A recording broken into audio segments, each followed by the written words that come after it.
Okay, so ito last time gani atong discuss about itong tulo ka case, no? Nakoy tulo ka case sa ato ang damp harmonic motion.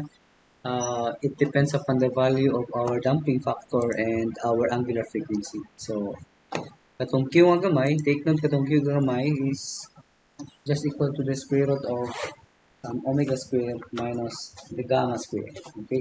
So, depende sa Q kung overdamp ba siya, underdamp ba siya, or critically damp ang imuhang harmonic motion. Okay? Okay, so Q is equal to square root of gamma square minus omega square. So, so we are done with that. So, na ako'y makuha ang tulo ka graph for overdamp. For overdamp, na ako'y makuha ang exponentially decreasing na function. For critically damp, doon na siya duha ka term. Ang isa ka term is na ako'y some function, some linear function, and the other term is some exponential function, exponentially decreasing function. And for the underdamp, ang underdamp is somewhat a sinusoidal function but decreasing ang iyang amplitude, no? Decreasing iyang amplitude. I think we graphed that one last time. So because sa underdamp kaya makuha ang duha ka term pod, sinusoidal, a cosine function, and the other one is an exponentially decreasing function. Okay?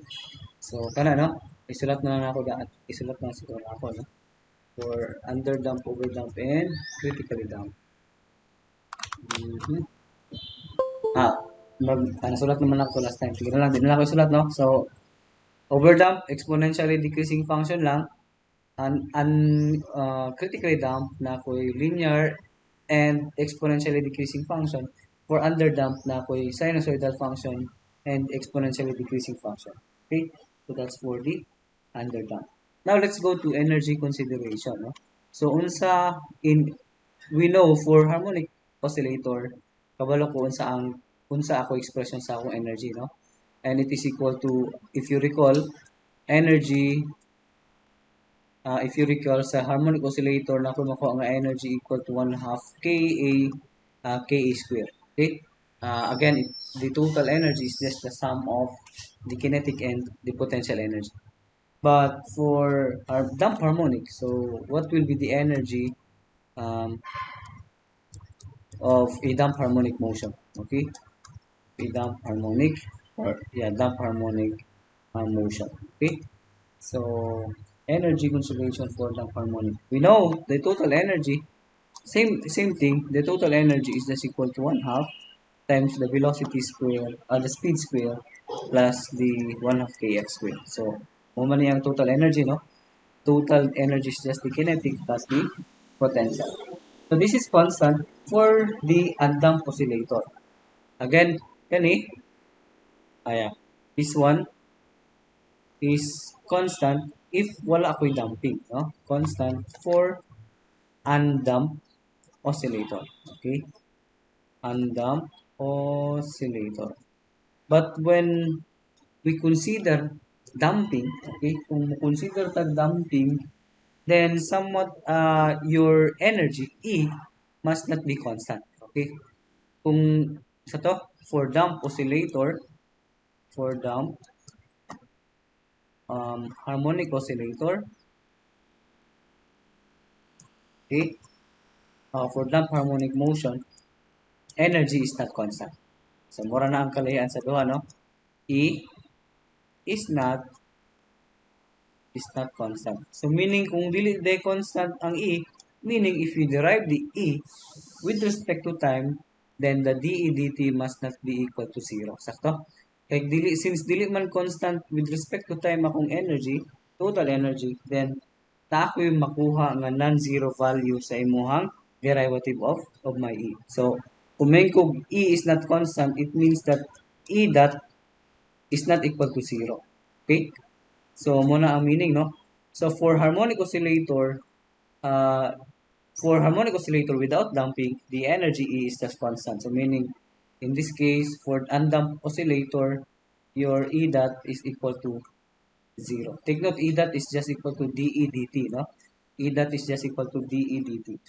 So, kana, no? Muna kalayan sa duha, harmonic o damp harmonic motion. the total energy is not constant if you consider damping in your system. So since nil is a zero, so what will happen to your equation? So if you derive this one, kabalo ko ang dili zero, no? If I derive that, no? If I derive this energy, the resulting expression is we have this na ko m x, tama? Sakto ba? mx, then x double dot, tama? Sakto?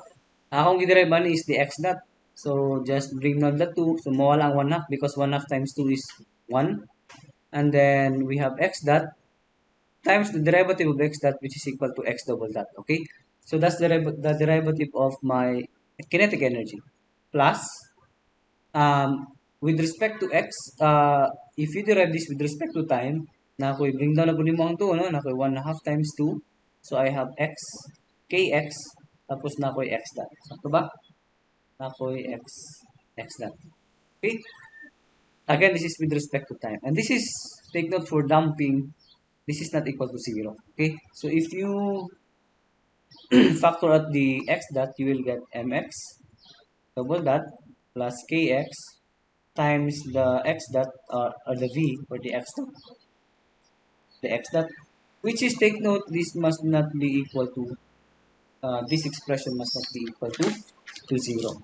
So as you can see here, uh, um, the kung tanaw na mo ni nato, this one kanina sa parenthesis, this is a differential equation, right? This is a differential equation for harmonic oscillator. Sakto? Without damping na siya, no? Without damping. Okay, so kung lang taon ako if I express with damping ni siya, no? For damping, take note, if we recall, kani siya kaysa harmonic oscillator lang mo siya, no? Without damping. For damping, for damp harmonic oscillator, we have this, right? The equation, the differential equation for damp harmonic motion is given by this. Na ko mx double dot plus cx plus kx equal to 0. And from this, makuha nato nga si mx, if I put the second term to the other side of the equation, we have mx plus kx equal to minus cx dot. Sakto? Minus cx dot. Aha. So, as you can see here, this one is equal to minus cx dot. If I put that one here, kung ibutan na ko na siya dira, kani unsa gani? Kana siya is just equal to cx dot. What will happen is we have the dE dt, then the dE dt can be expressed in terms of this cx dot equal to kanima no, mx double dot plus kx times x dot. This becomes minus cx dot, tama, times x dot, which is just equal to minus cx dot quantity square. Okay? And clearly, it is not equal to 0. And as you can see, the dE here over dt, the change of energy with respect to time, is just equal to this minus c. C is some constant, not a damping factor, but some constant c. And as you can see, it is the dE dt is not equal to 0, and it is a product, as you can see here, it is a product of damping force, not a damping factor, no?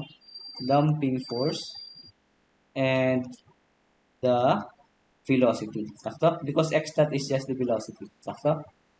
So, na ako'y c, some constant c, and we call that one as damping force. Kung ako'y c over 2m, that one is the damping factor. No? So, anyways, related lang doon, ang c o gamma related na siya, no? Take note, c can be expressed as gamma.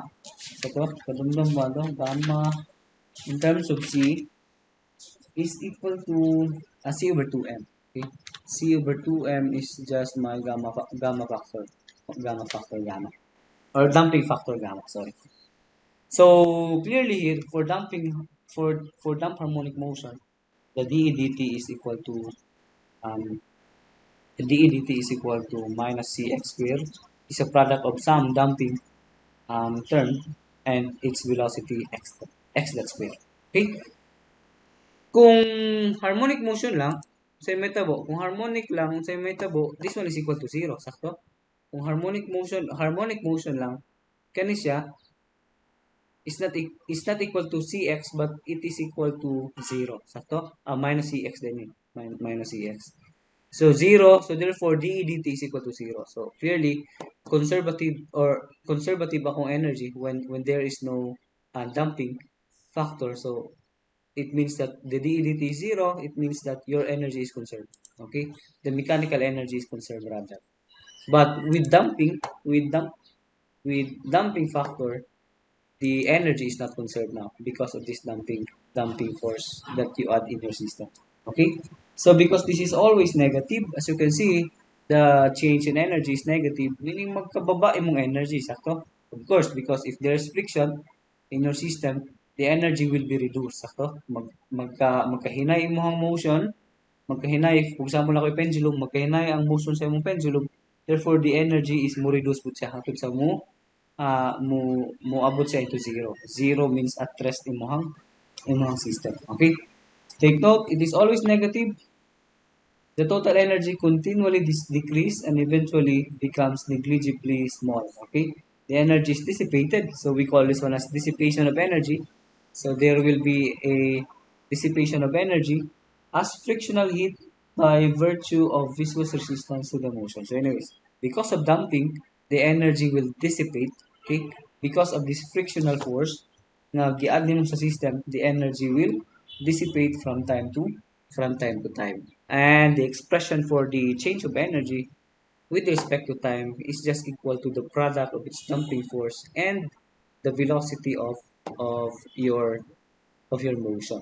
Okay, the velocity of the particle moving, say in a friction force in a fluid or what. Okay, in a fluid or what. Okay, so that's for the energy. So makita nato ang kalayan sa duha, no, energy for harmonic oscillator and energy for damped harmonic oscillator. If you do the derivative, if you do the rate of change of energy, then the difference between the two is 0 ang isa for harmonic, and for damped harmonic non-zero ang imuhang E dot, or the rate of change of energy. By the way, the rate of change of energy, you can also write this as power, sakto? Tama ba? The change of energy with respect to time is, we also call this one as power. Okay? Sakto ba? Change in energy, change work over time is power, right? So, dunay, as if you add damping in your system, dunay power nga ma-dissipate. Okay? Nay power nga ma-dissipate. So, if you compare that to electromagnetism, for example, if I have resistance in your wire, then katong resistance mo to serve as frictional term sa imong system. So since nakay resistance, nakay ma-dissipate nga power. Okay? So there will be power dissipated in your system. So same with this one. If I have a pendulum, and then ang pendulum nimo i-ada nimo og friction like air resistance in your system, then there will be power dissipated from your system. Okay? So, and it is equal to, again, it's equal to minus cx dot square. X dot is your velocity. Okay? X dot is our velocity. Now, let's now go to this term called quality factor. Okay? Gamit is ang quality factor. So, what do you mean by quality factor? Okay. Quality factor is the rate of energy loss of a weakly damped harmonic oscillator. Weakly damped harmonic meaning under damp ang imong oscillator. So, kung gani, the rate of energy loss, okay, of a weakly damped harmonic oscillator. Okay? Energy loss is kato lang somewhat kanilang expression. No? Energy loss is, we have this minus cx dot square. But let's derive the quality factor. Okay? Let's derive the quality factor. Dili sa the rate that is a differential. Sorry. It's not a definition. But you can describe the rate of energy. You can describe this as uh, by a single parameter. The rate of energy loss of a weakly damped harmonic oscillator is best characterized. Okay, best characterized. Same lang yapon sa no? By a single parameter called called Q, which is called the quality factor. Okay, the quality factor of the oscillator. So somewhat, so based from the definition, so when you determine the rate of energy loss in your system, somewhat ang ginakuha nga parameter is this quality factor Q. Quality factor Q. Okay? So what is this Q? Quality factor of oscillator. So how will you derive the Q? Okay. Q, isulat ang daan before na ko derive, no? Q is just equal to this one. 2 pi over TD 2 pi over TD divided by tau. So, giunsan ni pag-derive. So, let's derive this one. Okay. Let's derive this. We have, by the way, TD, I think, nasulat ba na ako ni last time? Wala na ako nasulat, no? TD is the period, okay? Take note, TD is the period. TD is the period. I think, nasulat na ba na ako ni last time? Or wala pa? Period. Wala, sir. Okay, wala pa na. Period of a damped harmonic oscillator. Okay? And we know by expression of period, if you recall, period is just equal to 2 pi over omega. Sakto ba? 2 pi, sakto? 2 pi omega, 2 pi, 2 pi, yeah, 2 pi over omega. And your omega here for TD, take note, is your omega D. Ang nasulat na lang ako isang omega D diyan, no? Ang omega D is just equal to the square root of omega square minus gamma square. Okay? So, na ako 2 pi over square root of omega square minus gamma square. I think ang nasulat lang ako is omega t. Katong sa underdamp, no? This is for underdamping, no? This is for underdamping. Means na nakoy new angular frequency for damping, which is equal to square root of omega square minus gamma square. Again, your gamma here is less than your omega, okay? The damping factor is less than your angular frequency. So the omega D is just equal to the square root of omega square minus gamma square. Okay, so this is the period for damped harmonic oscillator. 2 pi over omega D. Okay, new angular frequency, no? The omega D is your new angular frequency katong gi butangan na natong damping. Okay, which is equal to this omega square minus gamma square square root. Okay. So, yeah, that's the TD, the period for damped harmonic oscillator, and the quality factor can be expressed in terms of the period of damped harmonic oscillator plus over this tau. I will discuss this tau later. Tau is actually the sometime constant, okay? It's a sometime constant. Okay, so why is it that the quality factor is given by that? Take note, if we recall, we solve the EDAT, right? We solve the EDAT. For damped harmonic oscillator, this is just equal to minus Cx dot square. Okay? And for dump, this is for underdamping. For underdamping. Underdump. So, underdump. Nako'y nakuha nga solution nga ni, no? Nako'y exponential function and sinusoidal function. For underdump, I have this equation of solution of my differential equation minus gamma t. I use here sine. Okay, I use here sine. You can also use cosine. Same lang na siya, no? Omega d t plus some phase angle phi. Okay, take note. I think ang atong gigamit or ato ang giderive na mga assignment, no? Ang inyong assignment is this. Derive this a e to the minus gamma t cosine of omega t plus some theta plus some theta. Okay, so same lang ni silang duha, no? Same lang na silang duha. Okay. So again, your x is equal to this, okay? Your x is equal to this one. Say I will use this one in terms of phase angle phi. Okay, I will use this one. Okay, so I have the energy that or the power loss. Yeah, the rate of energy loss or the power loss, like power loss ni sa gyapon. And the solution for underdamped harmonic oscillator is which is equal to this one. If I take the derivative of this with respect to time, kung paano ko ang x dot, pili answer. Pili answer sa x dot gali ani. It is equal to namo ko iduha no using product rule na ako i-derive sa nako ni maintain na times i-derive ng sign sakto ba na ako I have two terms here, right? Na ako e to the minus gamma t, derivative of sine is cosine,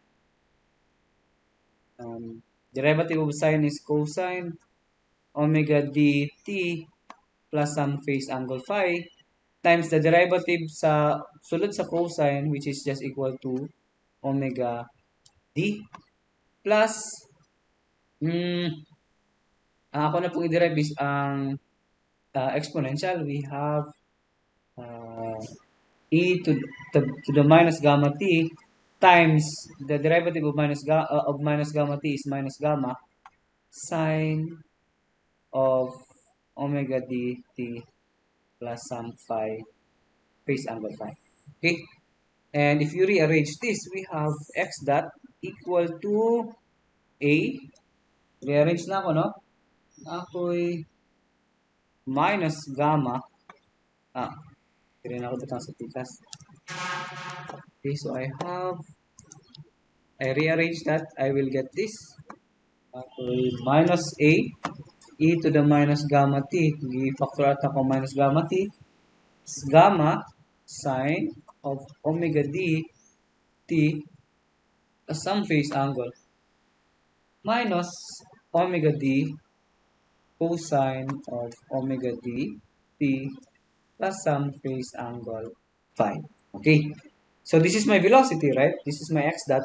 And take note sa akong energy loss or rate of energy loss na ako x dot square. So if I take the square of this, kung i-square na ko na, di-square ba nila? Wala nila di-square. Anyways, square dapat ni. Okay, square na to, no? Square na ko ning x dot square. Kila answer na ko a square e to the minus 2 gamma t. And then square na ko ning sa sulod, I have gamma square sine square omega dt plus phase angle minus 2 gamma omega d sine of omega dt plus some phase angle. Okay pa? Kaya pa? Cosine of so, hindi pa ego, no? So, erase lang ako. Bukas kayo.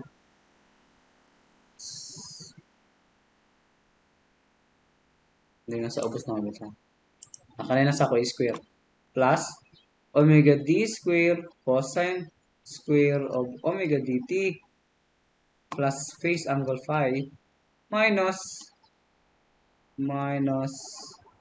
2 gamma omega d sine of omega dt plus some phase angle cosine of omega dt plus some phase angle phi. Okay, so that's my square. That's my x dot square. Okay, so therefore my e dot is just equal to minus c x dot square. So just multiply this all of this by c, then you will get your answer. So now minus c a square e to the minus 2 gamma t gamma square kopyahan lang ako no sine square omega dt plus phase angle plus omega d square cosine of omega dt plus some phase angle minus 2 gamma minus 2 gamma omega t sine of omega dt plus times cosine of omega dt plus some phase angle phi. Okay, so that's the energy dot. Energy dot E dot. Okay. So once we know the energy loss during a single cycle, okay? So we know that E dot. Next is we have this term, the energy loss during one period, okay? During one period, during a single cycle, okay? A single cycle of period, take note of period TD, okay? Which is equal to, gisulat na ko, no? 2 pi over omega d, which is equal to 2 pi over square root of omega square minus gamma square, is or can be written, which is equal to delta E, the change of E is equal to E dot dt from 0 to some period um, TD. Okay, so we can write your change of energy equal to into this one, E dot dt. Okay, then changing the variable of integration to um, if I change theta, changing variable, kaya taas mo kahit mong ko, no? Taas kahit itong isa, changing variable of integration. If you do the integration, ibutang na ko ning kaning expression, no? Kaning e dot, sorry. Ibutang na ko ng e dot dira sa integral, and then I will change the variable of integration like the omega dt. If I let theta, some variable theta equal to omega dt plus some phase angle phi, then d theta is just equal to omega d dt. Take note, omega d is just constant. Okay? So therefore, dt is just equal to d theta over over omega d. Okay? Over omega d. Now, so I changed the integration, the variable of integration. So therefore, so the energy now is now in terms of theta, not in terms of time, which is equal to this omega d integral of E dot d theta, where the integration now is from 0 to 2 pi. Sakto ba? Anong 0 to 2 pi man? Because take note of this, your integration is from 0 to pi, 0 to t, okay? 0 to t, and gi-change na ko ang variable of integration. Ang mahitabo kay ang imong t nimo diri karon is from 0 to, as you can see, kung lantaon to na ko'y omega d times td is just equal to 2 pi. Sakto? Omega d times td is just equal to 2 pi. So therefore, the integration is from 0 to 2 pi. Okay? 0 to 2 pi. And if you put now the expression in your E dot in the integration, you will get this. The delta E equal to minus CA square. Ako nang isulat, no? Katong taas kay nga equation.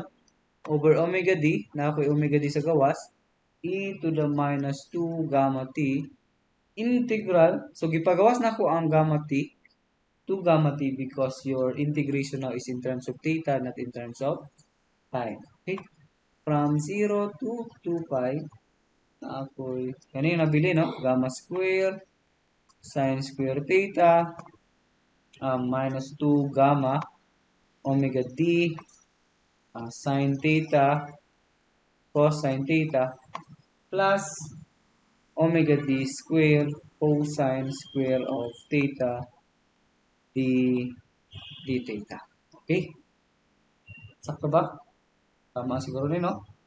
Di, okay. Sakto ra, no? Cosine omega dt. Okay, so that's correct. And, the answer to this integration, if you integrate this from 0 to 2 pi, is equal to this. Okay. So I will not integrate this. So kabulo na pod mo, no? This one is an integration, a sine square in theta d theta, no? Ako'y sine square theta d theta na kani siya is sin cos. Kani sin ra man derive ang sin cos. Ay, integrate sorry. Sin ra integrate ang sin cos. Sin ra pud integrate ang cosine square theta. Okay? So your task is, again, your task is to fill in the gaps. Okay? You fill in the gaps here. Delta E is equal to uh, minus CA squared over omega D pi, may pi, e to the minus 2 gamma t, tapos multiply na ko siya by gamma square plus omega d squared. Okay? So again, the integration from 0 to 2 pi, this will be your assignment.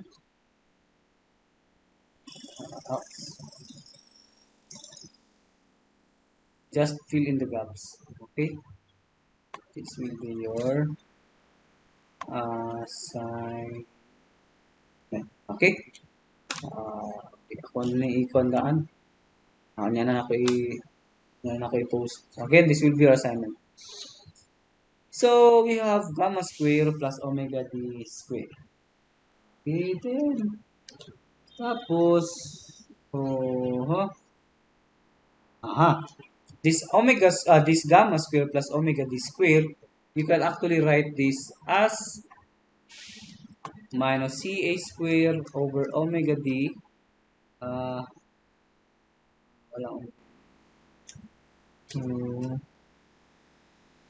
walang omega d. This is equal to minus C a square e to the minus 2 gamma t omega square times pi over omega d. Okay. Why? Because as you can see, why? Because this one, take note, gilet na tong omega d equal to square root of omega square minus gamma square, right? So therefore, omega d square is equal to omega square minus gamma square. And if you put the minus gamma square here, you will get gamma square plus omega d square, which is equal to omega square. So therefore, kani nga term, okay, kani nga term is just equal to omega square. Okay? So that's why nakoy omega square makita diri sa imong expression. Okay, so nakoy minus CA square e to the minus omega square pi omega d. So that's my delta E. Okay, again, this will be your assignment, no? Please do the integration. Integrate this one, you will get this function here. So, simplifying it further, you will get delta E equal to minus gamma m omega square a square e to the minus 2 gamma t times the period dt. Kaya ka ng period. Kaya ang period is just equal to 2 pi over omega d. Sakto? So, this pi over omega d is just the period. Pero, na m. Anong na m? Yeah. Why is it that there is this m? Since gamma is equal to c over 2m. Sakto? C over 2m. So therefore, c is just equal to 2m gamma. Sakto? So if you write this one here, if ako aning paano ako siya. Pwede ba na? Okay. So since c is 2m gamma, okay? Since c is 2m gamma, ako na lang sambutan ng isa ka step pa dali. Okay, step. Since c is equal to 2 gamma, so sa matabo, mahimo ni siyang, the c here is minus 2m gamma. So na ko minus c, which is 2m gamma. Kopyahan lang ako itong uban. A square e to the minus 2 gamma t omega square pi over omega d. Okay? So therefore, the change in energy, take note, the 2 times pi over omega d, that one is your period, right? Since period is just equal to 2 pi over omega d. So, kaning 2 pi over omega d dira is your period. So, therefore, na ko minus gamma m a square e to the minus 2 gamma t omega times the period for damped harmonic oscillator equal to Td. If we identify C, okay, if I letting the gamma equal to this tau, okay, take note of this, si gamma, I will let the gamma as 2 tau raised to the power of negative 1, or you can just write this as 1 over 2 tau, okay, where tau is some time constant, okay, we call this one as time constant. Okay, if I let that one as that, so the energy, the change in energy can be written as na ko'y gamma nimo no kay nataw na siya no na ko'y minus m a square e to the minus 2 gamma t omega square mo siguro no omega square ba ni yeah omega square na siya omega square td over 2 tau sakto td over 2 tau. And na ay somewhat familiar nga expression ani no na ko'y negative if I factor out the 1/2 m omega square a square, okay, if I factor out the 1/2 m omega square a square, so ang mabilin is na ako'y um, e to the minus 2 gamma t times ah, times td, the period for damped harmonic, td over tau. Familiar ba ning 1/2 m omega square a square? This is actually the energy, right? Ibutan ako appeal ang appeal na ko ang oh, yeah, appeal na ko ang exponential sa pikas sa sulod. Okay, sulod na ko ang exponential sa sulod, no? Na ko e to the minus 2 gamma t, okay? Familiar din siya 1/2 m omega square m omega square a square. Kung kadumdum mo, the energy is equal to 1/2 ka square, no? And then k is just equal to, take note, omega square over m is equal to omega square. So therefore, k is equal to m omega square. Okay. So therefore, you can write this as omega square m omega square a square. Okay. So that is just the energy for harmonic oscillator. Okay. Kani, mo ang energy for harmonic oscillator. Oops. This one is the energy for harmonic oscillator. But for damped harmonic is na ko'y idungag gamay. For the damping factor, we have e to the minus 2 gamma minus 2 gamma t. Okay? So, therefore, i-delete na ni. So, I have delta E. I have delta E now.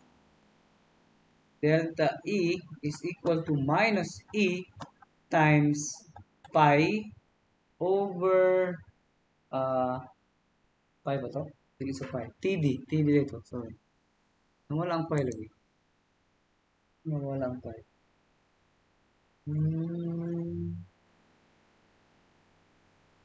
Pi dapat. Pi. Nawala ang pi because TD is 2 pi over omega d. Okay, so nawala na yung pi. Sorry. So, nakoy wala na yung pi. TD over tau, take note, where E is the energy, 1/2 of a damping harmonic oscillator, 1/2 omega square e to the minus 2 gamma t. Okay? And then if you do the ratio kung kaon ako ang ratio, this is equal to minus the period for damp harmonic oscillator times some time constant, times some constant tau. Okay, so this is the ratio between the change of energy, and the energy of the damp harmonic oscillator minus, so nawala ang minus, ano nawala ang minus B, so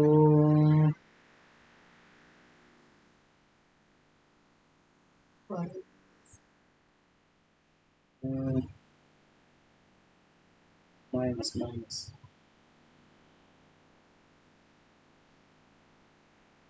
Wala minus no?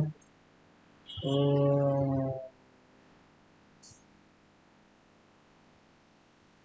energy. So, sige lang. Minus means nag-dissipate mo energy, no? Anyways, the minus sign means nag-dissipate mo ang energy. Pero nasa yung minus dapat, no? Nasa yung minus. Okay. Pero plus lagi din ko. Sige lang. Can you take note? This is the energy stored in the oscillator, in the damp harmonic oscillator, stored in the oscillator. And the change in E, the ratio of change in E and E is just minus TD d tau. So, the quality factor, okay, the quality factor now, kung ano ito gitry kong quality factor, no? Take note, gisulat na lang ang quality factor gaya na, no? Pinakauna, it's 2 pi over TD over tau. Okay? And as you can see, that TD over tau here is just equal to this. TD in terms of omega D, you can write this as 2 pi tau. Pwede na kayo sa numerator ng tau. And then my TD is just equal to 2 pi over omega D. Sakto? You cancel out the 2 pi.